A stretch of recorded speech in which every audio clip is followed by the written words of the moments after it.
Well, many of the cordons that were in place here in Stourbridge have now lifted. The roads are open, and as you've said, some of the residents have been able to return to assess the damage to their properties, and this is what they've returned to. This is what they have looked at when they've come back here. You can see the ground has been completely burnt to a crisp. It is blackened as a result of the fires that raged here last week. You can see as well that the damage has been indiscriminate. You have some properties that haven't been as badly affected, stood next to properties that have been totally destroyed.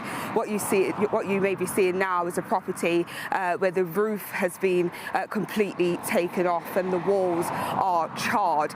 All around here you can see the utter devastation. This is what many residents have returned to. Of course, 38 homes were destroyed or damaged. Of the 19 homes that were fully destroyed, five have been able to return and view the damage, and around 85 families have been able to return to homes that were unaffected. But you can see just the scale of the utter devastation here. It really is, looking at these pictures, a miracle that nobody lost their lives as a result of the fire that burnt through around 500 acres of land. This is still considered a major incident here. There is still an emergency service present. In fact, even just looking at this here, you can see it's totally burnt to a crisp. It's like charcoal, and this is just one road that was impacted by the fire that raged through Stourbridge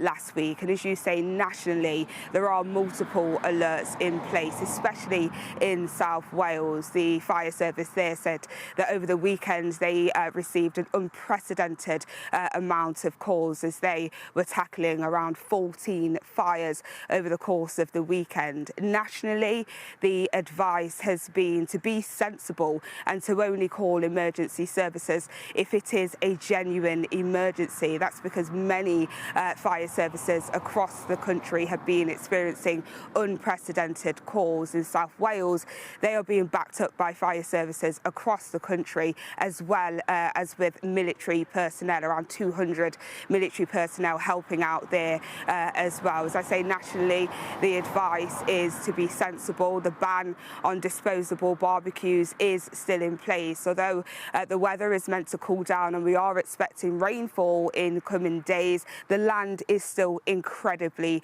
dry, and therefore there is still a risk of wildfires, and so the advice is to be as sensible as possible and to avoid any further wildfires spreading out of control.